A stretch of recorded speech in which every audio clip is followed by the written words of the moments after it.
नमस्कार विद्यार्थी मित्रांनो, dream SSC by Tejas Ghanwat या यूट्यूब चॅनलमध्ये आपल्या सर्वांचं स्वागत आहे। बऱ्याच मुलांचा प्रश्न होता की सर रिझनिंगसाठी किंवा एसएससीच्या सीजीएलच्या रिझनिंगसाठी तयारी कुठनं करायची किंवा बाबा लेक्चर कुठनं करायचं त्यासाठी एक स्ट्रॅटेजी सांगा म्हणून। तर या व्हिडिओच्या माध्यमातून आपण आज रिझनिंगसाठी काय काय स्ट्रॅटेजी आहे किंवा कुठून करायचं रिझनिंग कसं करायचं याबद्दल मी डिटेल माहिती घेणार आहे। आणि हे रिझनिंग तुमच्या एसएससी मधील कोणतीही जर एक्झाम असली त्यासाठी लागू आहे किंवा तुम्ही कोणतीही गव्हर्नमेंटची एक्झाम देता स्टेट किंवा सेंट्रलची त्यात रिझनिंग जर असेल तर या पूर्ण व्हिडिओच्या माध्यमातून तुम्ही ते रिझनिंग कव्हर करू शकता। ठीक आहे, तर आता आपण बघूया की रिझनिंगसाठी काय करायचं असतंय।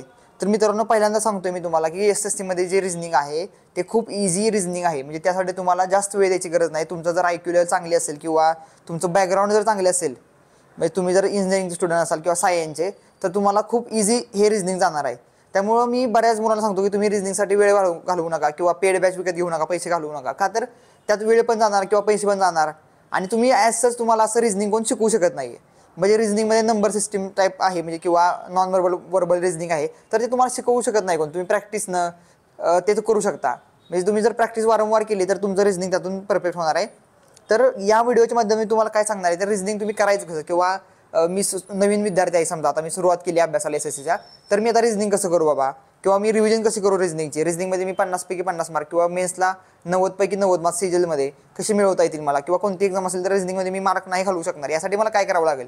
तर सगळ्यात पहिल्यांदा मी तुम्हाला सांगितलं तर प्रॅक्टिस हा सगळ्यात की फॅक्टर आहे। रिझनिंगमध्ये आउट ऑफ मार्क मिळवायचे असतील तर तुम्हाला रिझनिंग कोणी शिकू शकत नाही। जसं की मॅथ्सला फॉर्म्युला आहेत तसं रिझनिंगला फॉर्म्युला नाही आहेत। रिझनिंगला तुम्हाला तिथं प्रॅक्टिस हाच गेम असणार आहे। तर आता आपण मी तुम्हाला सांगितलं की रिझनिंगसाठी काय करायचं। तर पहिल्यांदा आपण आता बघूया की रिझनिंगसाठी तुम्हाला काय करता येईल।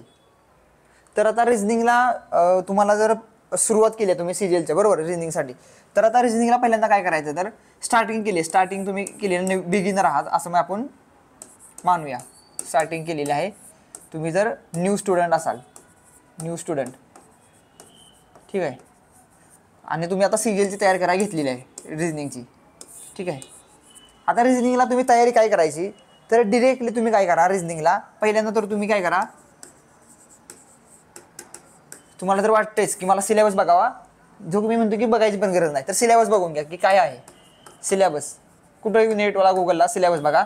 सिलेबस बघितल्यानंतर तुम्हाला काहीच समजणार नाही सिलेबसमधनं, म्हणजे तुम्हाला अंडरस्टँडिंगच होणार नाही आहे कशाची, सिलेबसची। का तर तुम्ही सिलेबसचे जे चॅप्टरचे नाव असतील, वेन डायग्राम असेल, वर्बल नॉन वर्बल रिझनिंग असेल, वेन डायग्राम असेल, त्यानंतर ब्लड रिलेशन, ही नावं अशी आहेत की आपल्याला वाटते काहीतरी वेगळं आहे म्हणून यामध्ये, पण ते इझिली म्हणजे आपल्याच मराठीतली नावं आहेत किंवा आपल्याला बघितल्यानंतर लक्षात की अरे हे तर आपल्याला जमतेच म्हणून। तर अशा प्रकारची नावं आहेत, त्यामुळे तुम्हाला काहीच अंडरस्टँडिंग होणार नाही सिलेबस, किंवा काहीतरी तुम्ही प्रिव्हियस इयरचा इंडेक्स बघितला की काय काय चॅप्टर आहेत, किंवा तुम्ही बघा गेला की मी कोणकोणते चॅप्टर आहेत, मी कसं काय अभ्यास त्याचा सिलेबस कंप्लीट करू व्हिडिओच्या पेड बॅचमधून, तर तुम्हाला ते काही समजणार नाही। त्यामुळे डिरेक्टली काय करा तुम्ही तर स्टेप काय तुम्ही फॉलो करायची, तुम्हाला ज्यांना कोणाला सिलेबस बघा त्यांनी सिलेबस बघा, किंवा त्यानंतर काय करा तर एक प्रॅक्टिस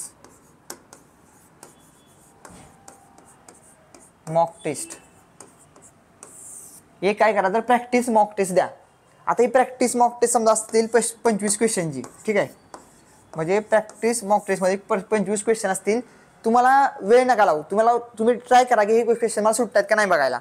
तुम्हाला त्यातले ॲटलिस्ट 15 ते 20 क्वेश्चन तुम्हाला सुटतील। का तर ते रिझनिंग तेवढं इझी आहे, कारण की ऑलरेडी तुम्ही लहानपणापासून ते बघत आलेलं आहे, किंवा स्कॉलरशिप झाली असेल, 10वीला तुमची नॅशनल टॅलेंट सर्चची NTSC एक्झाम असेल, किंवा 8वीला NMS एक्झाम असेल, तर अशा विविध तुम्ही जेव्हा एक्झाम देत असाल ना, किंवा इंजिनिअरिंग बॅकग्राऊंडच्या स्टुडंटसाठी प्लेसमेंटसाठी आधी एक्झाम असतात थोड्याशा प्री, तर त्या असतील, तर त्यामध्ये काय होतं तर बऱ्याचदा रिझनिंग हा ॲटोमॅटिकली आपल्याला येत जातो। मग तुम्हाला काय करायचं तर तुम्हाला आता 15 ते 20 क्वेश्चन जमत आहेत, तर त्यानंतर राहिलेल्या 5 क्वेश्चनसाठी मग तुम्ही तयारी सुरू करा की मला हे येत नाही तर त्याचे लेक्चर बघायला सुरुवात करा। म्हणजे पहिली स्टेप, न्यू स्टुडंट आहे काय करणार तुम्ही तर प्रॅक्टिस मॉक टेस्ट देणार। कुठून द्यायची तर PYQच्या कोणती PYQची प्रिव्हियस इयरची क्वेश्चनची डाउनलोड करा, किंवा टेक्स्टबुकच्या ॲपवर प्रिव्हियस इयरची कोणतीही मॉक टेस्ट द्या, कोणत्याही शिफ्टची। म्हणजे मी तुम्हाला काय सांगितलं तर तुम्ही बिगिनर आहात, काही प्रॉब्लेम नाही, तुम्हाला लेक्चर करायची गरज नाही आहे। आणि एवढं कोण काय म्हणतं नाही की ज्याला काहीच जमत नाही लेक्चर करायचीच गरज आहे 25 पैकी, असं कधी होणार नाही। तुम्हाला इझिली हे जमून जाईल। त्यामुळे काय तुम्हाला मी सांगितलं की काय करायचे, पहिल्यांदा तुम्ही मॉक टेस्ट द्या। मॉक टेस्ट दिल्यानंतर तुम्ही 25 क्वेश्चन ट्राय करा, आणि रोज मॉक टेस्ट सुरुवात केली तुम्ही, स्टार्टिंग केली तर डेली तुम्ही एक मॉक टेस्ट देत जावा, तुम्हाला हळूहळू तुमचा स्कोर इम्प्रूव्ह व्हायला सुरुवात होईल. आता तुमचं हे झालं बेसिक, तुम्ही स्टार्टिंग केलं बरोबर. आता 25 क्वेश्चन आहेत, मी हे प्रीचं सांगतोय. प्रीला मेन्सला पण सेमच आहे प्रीला बरोबर. आता तुम्ही स्टार्ट केलं, तुम्हाला आता क्वेश्चन जमायला लागले, म्हणजे थोडे 20-15-20 क्वेश्चन तुम्हाला जमायला लागलेत. आता त्यानंतर काय व्हायला लागलं तुम्हाला की तुम्हाला आता समजा चॅप्टर आहे क्यूब म्हणून आहे, क्यूबचा म्हणजे समजा की क्यूबमध्ये काय कशा प्रकारे क्वेश्चन असतात. तर समजा इथं ए आहे, या साईडला बी आहे, सी आहे, डी आहे, ई, एफ आणि जी वर समजा. तर तुम्हाला बॅक साईडला कोणता येईल, रोटेट केल्यानंतर राईट साईडला कोणता येईल, तर त्याच्या काही टेक्निक आहेत समजा. तर तुम्हाला त्या शिकायच्या असतील तर तुम्ही काय करा की यूट्यूब त्याच्या टेक्निक आहेत त्या शिकायच्या असतील समजा.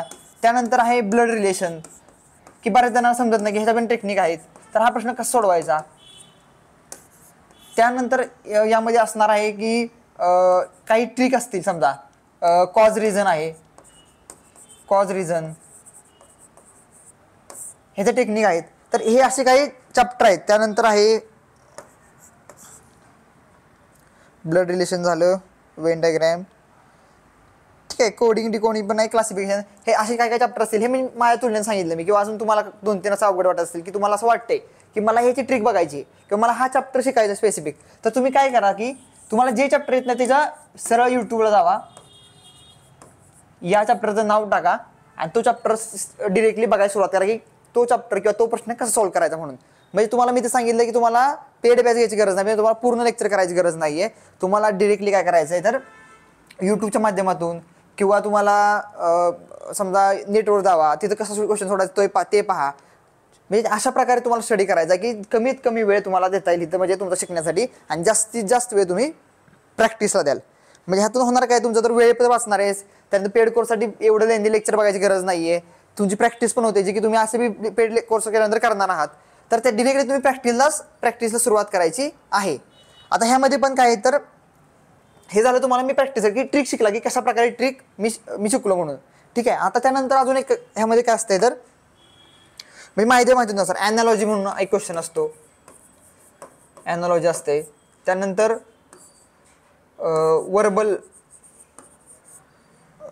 वर्बल रिझनिंग एक असतं, यामध्ये रिझनिंग असते. त्यानंतर ठीक आहे, हे या प्रकारे क्वेश्चन असतात. म्हणजे ॲनालॉजीसाठी वर्बल रिझनिंगसाठी काय तर समजा कधी कधी काय करतात, कंट्री आणि त्याची राजधानी कॅपिटल विचारतात, करन्सी किंवा स्टेट आहे त्याचं कॅपिटल, किंवा आता टायगरच्या पिल्लाला काय म्हणतात समजा. त्यानंतर लायन, म्हणजे अशा प्रकारे प्राण्यांच्या पिल्लांची नावं असतील, करन्सी असेल एखाद्या देशातली. तर अशा प्रकारे क्वेश्चन विचारले जातात नॉन वर्बल किंवा ॲनालॉजीला. तर तुम्हाला यासाठी काय करायचं, जर प्रिव्हियस इयर पुस्तक जर तुम्ही पिनाकलचं घेतलं तर त्यामध्ये अशा प्रकारचे प्रिव्हियस इयरचे खूप प्रश्न दिलेले आहेत. मग तुम्ही त्यातून तुम्ही तयारी करा, ते वाचा स्पेसिफिक. तर अशा प्रकारे तुम्हाला रिझनिंगची तयारी करायची. तर ह्यासाठी काय करायचं तुम्हाला, तर किंवा तुम्हाला स्ट्रॅटेजी चांगला असेल तर ऑटोमॅटिकली हे प्रश्न तुम्हाला सुटणार आहेत. मग त्यासाठी तुम्हाला वेगळं काय करायचं नाही, ह्यासाठी पण तुम्हाला काय करायचं तर प्रॅक्टिस करायची आहे. स्पेसिफिकली हे वाचायचं असेल तर प्रिव्हियस इयरच्या बुकमध्ये, किंवा तुम्ही जर सर्च केलं की मला ॲनालॉजी समजा किंवा वर्बल क्वेश्चन आहे, रिझनिंग आहे, त्याचे क्वेश्चन मला बघायचे प्रिव्हियस इयर, तर तुम्ही डिरेक्टली काय करा, नेटचा वापर करा, ठीक आहे. यानंतर अजून काय होणार आहे तुम्हाला तर मॉक टेस्ट दिल्यानंतर, मॉक टेस्ट म्हणजे मॉक टेस्टला मी असं म्हणतो की प्रॅक्टिस म्हणजे प्रॅक्टिस केल्यानंतर, प्रॅक्टिस नंतर काय करायचे तुम्हाला तर ॲनालिसिस करायचे प्रत्येक वेळी रोज. म्हणजे हे मी फक्त रिझनिंगसाठी का सांगतोय तर रिझनिंगला फक्त प्रॅक्टिसची गरज आहे म्हणून. नंतर काय करणार तर ॲनालिसिस करणार तुम्ही काय तर बाबा हा क्वेश्चन मी कसा सोडवला, माझी ट्रिक काय होती समजा. त्यामध्ये काय असते तर तुम्हाला पझल्स असतात बरोबर, पझल्स. त्यानंतर मॅट्रिक्स आहे म्हणजे तुम्हाला अशा प्रकारचं दिलेलं असतंय, ठीक आहे. तर इथं क्वेश्चन मार्क दिला असते काय येणार म्हणून. पझल्स असतील, मॅट्रिक्स असेल, नंबर फॉर्म, त्यानंतर असेल वर्ड फॉर्मेशन असेल, तर सिरीज असतात बरोबर. त्यानंतर अल्फाबेटिकल सिरीज असतात, नंबर सिरीज असतात, त्या अल्फाबेटिकल नंबर सिरीज असतात बरोबर. म्हणजे यासाठी तुम्हाला काय करायचं समजा मॉक टेस्ट दिली त्यानंतर तुम्हाला बऱ्याचदा प्रश्न सुटत नाहीत का तर त्यावेळेस तुम्हाला त्या इन्स्टंटला ट्रिक झालं पाहिजे की तो कोणता तुम्हाला ट्रिक वापरायची आहे, इथं कोणती मेथड वापरायची तो क्वेश्चन सुटायला. काय नक्की +2 आहे किंवा ए प्लस त्याचा वर्ग ॲड होतोय किंवा इंटू 2 होतंय, काय होतंय नक्की, तर हे जे सगळं आहे तुम्हाला त्या इन्स्टंटला मोमेंटला तुम्हाला समजलं पाहिजे, तरच ते सुटणार आहे, बरोबर. तर तुम्हाला त्यावेळेस काय करायचं, जेव्हा तुम्ही रोज ॲनालिसिस कराल त्यावेळेस तुमच्या लक्षात असं तुम्हाला जर असं वाटलं की हा क्वेश्चन जरा एक्सेप्शनल आहे किंवा ही जी ट्रिक खूप वेगळी आहे, तर तुमच्या नोटबुकमध्ये ते नोट डाऊन करा.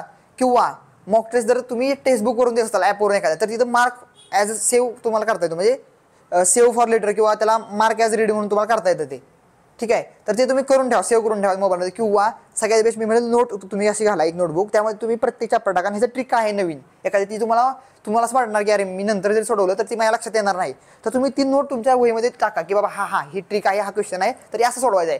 का तर तुम्हाला ती नंतर नोट तुम्हाला पुढे उपयोग येणार आहे पेपरच्या आधी. मी तुम्हाला ह्याबद्दल मी काय सांगितलं, तर तुम्ही बघा मी प्रत्येक चॅप्टरसाठी वेगवेगळे तुम्हाला आयडिया सांगतो की कशा प्रकारे तुम्ही मार्क इम्प्रूव्ह करू शकता किंवा चांगली तयारी करू शकता. तर आता ह्याच्यामध्ये पण काय सांगितलं तुम्हाला मी, तर पझल आहे, मॅट्रिक आहे, ह्याच्यामध्ये काय करायचं तुम्हाला, तर लिहून ठेवायचं आहे तुमच्या वहीमध्ये की हा प्रश्न मी परत आल्यानंतर किंवा ही एक नवीन ट्रिक आहे जी मी आज शिकलेलो आहे. तर ह्या अशा प्रकारे तुम्हाला त्याची तयारी करायची आहे. यानंतर आता रिजनिंगला काय आहे, तर रिजनिंगला आता तुम्हाला स्टेटमेंट मेन्ससाठी, आता मेन्ससाठी तर 90 मार्काची तुमची रिजनिंग होणार आहे. त्यासाठी मेन्समध्ये तुम्हाला काय असणार आहे समजा, तर मेन्समध्ये तुम्हाला आहे 90 मार्काची, म्हणजे 30 प्रश्न आहेत. तर त्यामध्ये तुम्हाला नवीन चॅप्टर कोणकोणते आढळतात, तर स्टेटमेंट कन्क्लुजन आहे, कॉज रिझन आहे, असर्शन स्टेटमेंट आहे. हे असे 2-3 चॅप्टर आहेत जे की थोडे कन्फ्युजनमध्ये क्रिएट करतात किंवा तुम्हाला आपल्याला समजत नाही की कसं सॉल्व्ह करायचे. तर त्यासाठी तुम्ही मेन्सच्या पेपरच्या वेळी त्याचे वेगळे लेक्चर पहा, मोस्टली बँकिंगच्या सरांचे बघा, टीचरचं बघा, यूट्यूबला बघत चला, वेगवेगळ्या शिक्षकांचे लेक्चर बघा. त्यासाठी का तर तुम्हाला एक तुमची जी विचार करण्याची क्षमता आहे किंवा तुमचा जो अँगल आहे त्या प्रश्न बघण्याचा, तर तुम्हाला ते तुमचं अजून जास्त प्रॅक्टिस होईल किंवा तुमच्या अजून आयडिया वाढतील की कशा प्रकारे मी या क्वेश्चनकडे बघू शकतो. तर तुम्ही वेगवेगळ्या टीचरचं बघा, त्या 3 चॅप्टरसाठी बघतात, ठीक आहे. तर तुम्हाला हे झालं मेन्ससाठी, तुम्हाला सांगितलं की 3 चॅप्टर फक्त आयडिया होणार आहेत. अदरवाईज तुम्हाला प्रीला 25 क्वेश्चन, मेन्सला 30 क्वेश्चन, म्हणजे इंटू 3 इंटू 2 ट्राय करायचं की इथं 50 पैकी 50 आणि इथं 90 पैकी 90 तुम्हाला मार्क मिळलेच पाहिजेत. का तर ॲव्हरेज मार्क हे सगळ्यांना जवळपास सेम असतात रिजनिंगला, त्यामुळे तुम्हाला काहीतरी वेगळं करायचं, तर त्यामुळे तुम्हाला आउट ऑफ मार्क मिळालेच पाहिजेत. एकही क्वेश्चन तुमचा चुकला नाही पाहिजे त्यामध्ये, ठीक आहे. तुमची अशी तयारी असली पाहिजे. आणि अशी तयार होण्यासाठी तुम्हाला काही व्हिडिओ कोणाचं लेक्चर केलं काय केलं तर काही फरक पडणार नाही अजिबात. सगळ्यात मेन गेम आहे रिजनिंगला, तो म्हणजे फक्त प्रॅक्टिसचा आहे. प्रॅक्टिस केल्याशिवाय तुमचं रिजनिंग चांगलं होणार नाही आहे मुलांनो, ठीक आहे. त्यामुळे रिजनिंगची तुम्हाला प्रॅक्टिसच करायची आहे. त्यानंतर तुम्हाला अजून एक आहे, बरेच मुलं मला विचारतात की सर काय करायचं, तर बुक सांगा. अरे बाबा बुक सांगा म्हणजे काय करा, व्हिडिओ विचारतात सर हा कुणाचं लेक्चर सांगा. लेक्चर करून काय करणार, तुम्हाला शिकवू शकत नाही असलं कोण रिजनिंग वगैरे. जे आता सांगितलं ते फॉलो करायचं. आणि बुक सांगतो तुम्हाला, प्रिव्हियस इयर फक्त बुक घ्या, प्रिव्हियस इयर समजा कोणत्याही प्रकारचे ना. परत मुलं म्हणतात की सर तुम्ही पब्लिकेशन करता काय, सारखं पिनेकल सांगताय, किरण सांगताय, यावर सांगताय, त्यावर सांगताय, पण तसं नाहीये. पिनेकल का सांगतोय ना, पूर्व मला मी सांगता की प्रिव्हियस इयर कोणतंही बघा. परत विचारतात मला सर पिनेकल घेऊ का किरण घेऊ म्हणून. अरे कोणतंही घ्या बाबा. का तर प्रिव्हियस इयर म्हणजे मी समजा PYQ छापलं समजा पुस्तक, तर मी दुसऱ्याकडून कुठं क्वेश्चन आणणार का, आयोगाने टाकलेले प्रश्नपत्रिका काय त्याच मी छापणार ना. तर प्रत्येक पुस्तकामध्ये सेमच कंटेंट असणार आहे. तर कोणतंही घ्या बाबा, मी जर सांगतोय पिनाकल घ्या, ठीक आहे, बस पिनाकल घ्या तुम्ही सगळ्यांनी PYQचं. आणि ते सॉल्व्ह करायला सुरुवात करा. काय कराय सॉल्व्ह करायला रोज तुम्हाला जो चॅप्टर आवडतोय, ज्याची प्रॅक्टिस कमी पडते, जो प्रश्न सारखा तुमचा चुकतोय मॉकमध्ये, तर त्याची प्रॅक्टिस करा. रोज क्वेश्चन सोडवा. रिजनिंगला डेली 1 तास द्या, तुम्हाला आउट ऑफ मार्क्स 100% मिळतील. ट्राय करा की जास्तीत जास्त प्रॅक्टिस तुम्ही रिजनिंगची कराल, रॅदर दॅन तुम्ही ते रीड कराल कुठनं तरी किंवा कुणाकडून तरी ऐकसाल, ठीक आहे. तर हे झालं रिजनिंगसाठी. आता तुम्हाला इथं मी सांगितलेलं आहे की प्रिव्हियस एकच बुक घ्या PYQचं पिनाकलचं सोडवण्यासाठी, आणि टेक्स्टबुकवर मॉक टेस्ट तुम्ही सगळ्यांनी घेणारच आहात. त्यातून तुमची तयारी होणार आहे, ठीक आहे. धन्यवाद. आता आपण नेक्स्ट व्हिडिओमध्ये भेटूया. थँक्यू.